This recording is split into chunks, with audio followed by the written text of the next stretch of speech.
आज का हमारा लेसन है इंटरजेक्शन, जिसे हम हिंदी में विस्मयादि बोधक भी कहते हैं। इंटरजेक्शन पार्ट ऑफ स्पीच है और इंटरजेक्शन का हम यूज़ किस तरह से करते हैं ये इस वीडियो में सीखेंगे। चलिए स्टार्ट करते हैं आज का lesson interjection.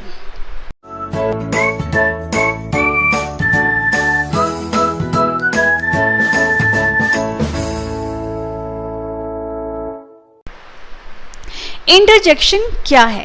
An interjection is a word which expresses some sudden feelings or emotions. Interjection वह शब्द है जो आपकी अचानक हो रही फीलिंग्स को या इमोशंस को एक्सप्रेस करता है, आपकी भावनाओं को एक्सप्रेस करता है। और इसे हम हिंदी में बोल सकते हैं कि विस्मयादि बोधक वह शब्द है जो कुछ अचानक होने वाली भावनाओं को व्यक्त करता है। जैसे कि अगर आपके सामने कोई कार्य हो रहा हो और उस कार्य को देखकर आपको बहुत खुशी हो रही हो, तो अपनी खुशी को व्यक्त करने के लिए जो आप शब्द यूज़ करोगे उसे हम इंटरजेक्शन बोलेंगे। फीलिंग्स आपके फेस से आ रही है, आपके फेस एक्सप्रेशन से आ रही है, लेकिन उस फीलिंग को बताने के लिए यूज़ होने वाले शब्द को हम इंटरजेक्शन कहते हैं। आप देखिए, ये सब जो फीलिंग्स है, आपके फेस एक्सप्रेशंस हैं जो किसी कार्य को देखकर या किसी चीज़ को देखकर आपके फेस पर आते हैं और उस एक्सप्रेशंस को आप वर्ड्स में किस तरह से बताते हो उसे हम इंटरजेक्शन कहते हैं। तो आपकी फीलिंग्स कौन सी होती है, आपके इमोशंस कौन से होते हैं, जैसे कि स्केर्ड डर जाना, हैप्पी खुश होना, सैड दुखी होना, एंग्री नाराज़ होना, एक्साइटेड किसी चीज़ के लिए एक्साइटमेंट हो जाना, वरिड दुखी होना, या फिर हम बोल सकते हैं कि चिंतित हो जाना, सरप्राइज्ड आश्चर्यचकित हो जाना, सिली मूर्खतापूर्ण काम करना या अपनी मूर्खता दिखाना, फ्रस्ट्रेटेड निराश होना। तो ये सब आपके इमोशंस हैं। तो इस इमोशंस, ये जितने भी इमोशंस हैं, इनको आप वर्ड्स में किस तरह से एक्सप्रेस करते हो उसे हम इंटरजेक्शन कहते हैं। तो एग्जाम्पल्स हैं, अब जैसे कि आप किसी कार्य को देखकर खुश हो गए हो, तो अपनी खुशी को व्यक्त करने के लिए जो आप वर्ड्स यूज़ कर सकते हो, जैसे वाओ, हुर्रे, ग्रेट। तो ये सब वर्ड्स हैं जो आपकी खुशी को व्यक्त करते हैं। किसी चीज़ को देखकर आप खुश हो रहे हो तो आप बोल सकते हो वाओ, हुर्रे। हुर्रे वर्ड कब यूज़ करते हैं? जब कोई आपको किसी से आप जीत जाते हो तब हम हुर्रे वर्ड यूज़ करते हैं। ग्रेट, अगर किसी ने कोई कार्य अच्छा किया है तो हम ग्रेट वर्ड यूज़ करते हैं। तो ये सब अपनी खुशी को व्यक्त करने के लिए यूज़ होने वाले वर्ड्स हैं जो आपकी इमोशंस को बताते हैं, सडन इमोशंस को। An interjection is usually punctuated with an exclamation mark. और इसकी पंक्चुएशन कैसे होती है कि जैसे ही आप कोई वर्ड यूज़ करते हो अपनी फीलिंग को बताने के लिए, उसके बाद आप एक्सक्लेमेशन मार्क यूज़ करोगे, राइट? और ये आपकी स्ट्रॉन्ग इमोशन को बताएगा। अगर आप एक्सक्लेमेशन मार्क लगा दोगे तो इससे आपकी इमोशन जो होगी, जो वर्ड आप इमोशन के लिए यूज़ करोगे वो स्ट्रॉन्ग हो जाएगा। जैसे वाओ, अगर हम सिंपली बोलते हैं इसको वाओ, लेकिन अगर आप एक्सक्लेमेशन मार्क लगा देते हो तो हम इसे कैसे प्रोनाउंस करोगे? वाओ। ऐसे ही हुर्रे, ग्रेट। तो आप उस पर ज़्यादा स्ट्रेस दे रहे हो, उस वर्ड पे ज़्यादा स्ट्रेस दे रहे हो जो आपकी इमोशन को स्ट्रॉन्ग बना देता है। तो ये सब वर्ड्स हैं जो आपकी इमोशंस को व्यक्त करने के लिए यूज़ किए जाते हैं, इसीलिए हम इनको इंटरजेक्शन कहते हैं। और यूजुअली जो इंटरजेक्शन होते हैं उनकी जो पंक्चुएशन होती है उनकी एंडिंग में एक्सक्लेमेशन मार्क लगता है। Next is It is grammatically independent from the words around it. तो ग्रामेटिकली अगर हम कोई इमोशन, सडन फीलिंग को व्यक्त करने के लिए अगर वर्ड यूज़ कर रहे हों, तो अगर कोई भी सेंटेंस उसके साथ हो तो वो उस सेंटेंस से बिल्कुल इंडिपेंडेंट होगा, वो उस पर डिपेंडेंट नहीं होगा। And mainly expresses feeling rather than meaning. तो ज़्यादातर ये आपकी फीलिंग्स को बताएगा, मीनिंग को ज़्यादा एक्सप्लेन नहीं करेगा। जैसे for example, hurray we won the match. अब यहाँ पर देखिए हमने हुर्रे वर्ड यूज़ किया। दैट मीन्स कि हम लोग खुश हैं, हम अपनी खुशी को व्यक्त करने के लिए हुर्रे वर्ड यूज़ कर रहे हैं। तो इसीलिए ये एक इंटरजेक्शन है और यहाँ पर हमने एक्सक्लेमेशन मार्क लगाया है। अगर हम इस वर्ड को हटा देते हैं, अपनी फीलिंग को हटा देते हैं, तो जो सेंटेंस है, जो स्टेटमेंट है जिसके लिए वर्ड यूज हो रखा है, उसका मीनिंग चेंज नहीं होगा। We won the match. अब यहाँ पर हमने मैच जीत लिया है, तो यहाँ पर मीनिंग सेम वही है। अगर आप हुर्रे भी लगाते हो तब भी मीनिंग सेम होगा।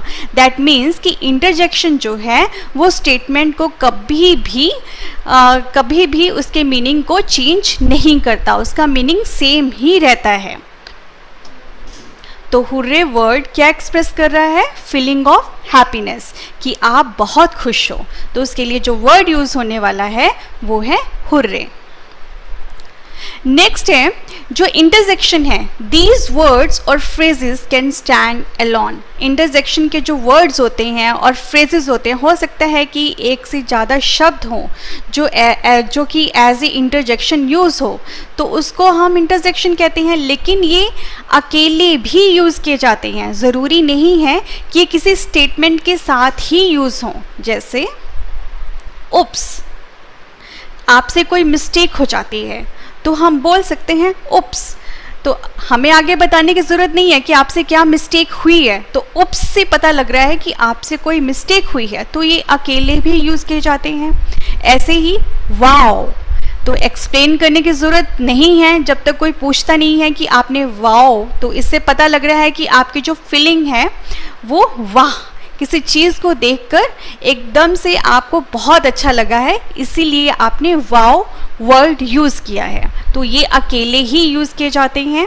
ऐसे शिट, अगर मतलब कोई मिस्टेक हो जाती है तब आप यूज़ करते हो शिट। तो ये सब ऐसे वर्ड्स है, ऐसे इंटरजेक्शंस है, तो ज़रूरी नहीं है कि ये किसी भी स्टेटमेंट के साथ यूज़ किए जाते हैं, किसी भी सेंटेंस के साथ यूज़ किए जाते हैं।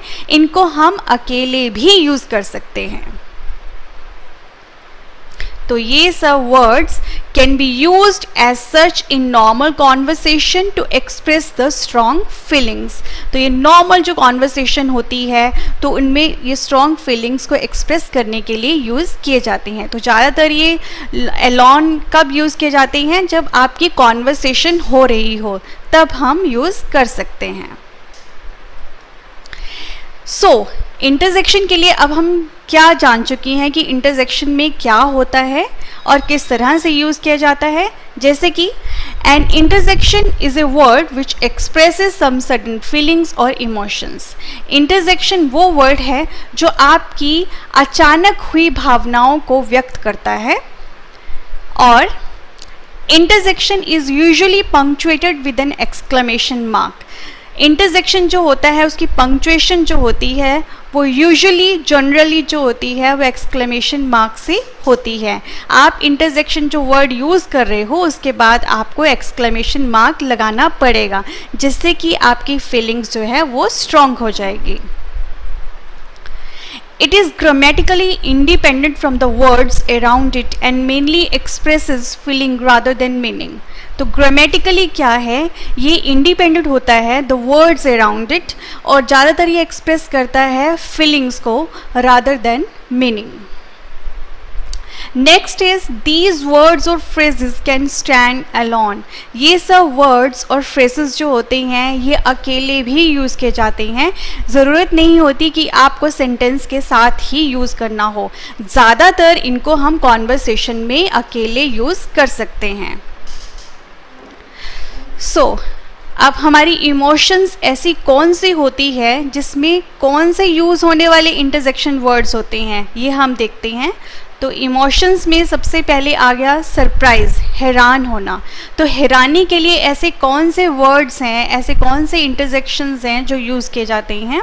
जैसे wow, what, oh my god, amazing। तो ये सब सरप्राइज के लिए, हैरान होने के लिए वर्ड्स हैं जो ज़्यादातर यूज़ किए जाते हैं एज ए इंटरजेक्शन। ग्रीफ और पेन के लिए, पेन पेन मीन्स दर्द होना, ग्रीफ शॉक के लिए जैसे अलास, आउच, ओह। तो ये सब पेन के लिए और ग्रीफ के लिए यूज़ किए जाते हैं। नेक्स्ट है प्रेज या अप्रूवल के लिए। प्रेज मीन्स प्रशंसा के लिए ऐसे कौन से वर्ड्स हैं जो एज ए इंटरजेक्शन यूज़ किए जाते हैं। और अप्रूवल के लिए किसी चीज़ को अप्रूव करना, जैसे कि अगर कोई कॉफ़ी पीना चाहता हो और आपसे परमिशन ले रहा हो कि may I have a cup of tea या कप ऑफ कॉफ़ी, तो आप क्या करोगे, तो उसको बोलोगे प्लीज़ या फिर श्योर। तो ये सब अप्रूवल देना होता है। तो इसके लिए वर्ड्स हैं। प्रेज के लिए जैसे हम यूज़ कर सकते हैं ब्रिलियंट, ब्रावो, वेल डन। और अप्रूवल के लिए हम बोल सकते हैं प्लीज़, श्योर। तो ये सब इमोशंस कौन सी हैं, प्रेज और अप्रूवल, जिसमें ये सब इंटरजेक्शंस यूज़ किए जाते हैं आपकी फीलिंग्स को बताने के लिए। नेक्स्ट है जॉय। तो उसमें कौन से वर्ड्स यूज़ करते हैं खुशी के लिए, वाओ, ग्रेट, हुर्रे, yippee। तो ये सब वर्ड्स हैं जो आपके जॉय को बता रहे हैं, आपके आनंद को बता रहे हैं। नेक्स्ट है मिस्टेक, आपसे कोई गलती हो जाती है तो उसके लिए आप कौन से ऐसे वर्ड्स यूज़ करोगे जो आपके स्ट्रॉन्ग फीलिंग्स को बताते हैं, तो वो हैं ओह, उप्स, शिट, नो। तो ये सब वर्ड्स हैं जो आपके मिस्टेक्स को बताते हैं। नेक्स्ट इमोशन है डिस्गस्ट। डिस्गस्ट के लिए हम ऐसे कौन से वर्ड्स यूज़ करते हैं, डिस्गस्ट का मीनिंग होता है घृणा, किसी चीज़ से आपको घृणा होना। तो घृणा के लिए ऐसे कौन से वर्ड्स हैं जो आपकी फीलिंग को बताने के लिए यूज़ किए जाते हैं, यक, अग, गैग। तो ये सब वर्ड्स हैं जो कि एज एन इंटरजेक्शन यूज़ किए जाते हैं। नेक्स्ट है ग्रीटिंग। तो ग्रीटिंग के लिए ऐसे कौन से वर्ड्स यूज़ किए जाते हैं, वो हैं हाय, हेलो, हे। तो ये सब वर्ड्स हैं जो कि एज एन इंटरजेक्शन यूज़ किए जाते हैं। नेक्स्ट इमोशन है अटेंशन, किसी का ध्यान अपनी तरफ खींचने के लिए। तो उसके लिए आप ऐसे कौन से वर्ड्स यूज़ करोगे, वो हैं श, लुक, लिसन। तो ये सब वर्ड्स हैं जो कि एज एन इंटरजेक्शन यूज़ किए जाते हैं। चलिए अब हम सेंटेंसेस देखते हैं जिनके साथ हम इंटरजेक्शन यूज़ करते हैं या यूज़ किया गया है, जैसे कि उप्स। अब आपको पता है कि उप्स जो है कौन सी फीलिंग बता रहा है, मिस्टेक, आपसे कोई मिस्टेक हो गई है। लेकिन कौन सी मिस्टेक हो गई है, अगर आप उस मिस्टेक को बताना चाहते हो तो जैसे I left my bag in that building, मैंने उस बिल्डिंग में अपना बैग छोड़ दिया है। तो आपसे ये मिस्टेक हो गई है, तो उसको बताने के लिए, अपनी इमोशन को बताने के लिए हमने यूज़ किया है वर्ड उप्स। नेक्स्ट है yippee, I bought a new car. अब अपनी खुशी को, अपने जॉय को बताने के लिए आपने वर्ड यूज़ किया है yippee, मैंने एक नई कार खरीदी। नेक्स्ट है wow, she is looking beautiful. तो यहाँ पर आपने वाओ वर्ड यूज़ किया है अपनी खुशी को बताने के लिए कि वह कितनी सुंदर दिख रही है। हे, लिसन टू मी। अब हे अटेंशन, किसी का अटेंशन लेने के लिए हमने वर्ड यूज़ किया है हे, मुझे सुनो। नेक्स्ट है oh, this place is so dirty. अब यहाँ पर प्लेस बहुत डर्टी है तो उसके लिए वर्ड यूज़ किया है oh. Alas, he met with a car accident. Alas हमने वर्ड यूज़ किया है अपने ग्रीफ को बताने के लिए कि उसका कार एक्सीडेंट हो गया है। तो ऐसे ही कुछ ऐसे एग्जाम्पल्स हैं इंटरजेक्शंस के जो अकेले यूज़ किए जाते हैं, जिसमें हमें किसी दूसरे स्टेटमेंट की ज़रूरत नहीं पड़ती उनके साथ यूज़ करने के लिए। जैसे कि गॉड ब्लेस यू, भगवान आपको आशीर्वाद दे। अब यहाँ पर हमें कोई दूसरी अलग स्टेटमेंट की जरूरत नहीं पड़ रही है, तो ये अकेले यूज हो रही हैं. So God bless you. Thank God, भगवान का शुक्र है या भगवान का धन्यवाद. Awesome, wonderful, well done, congratulations,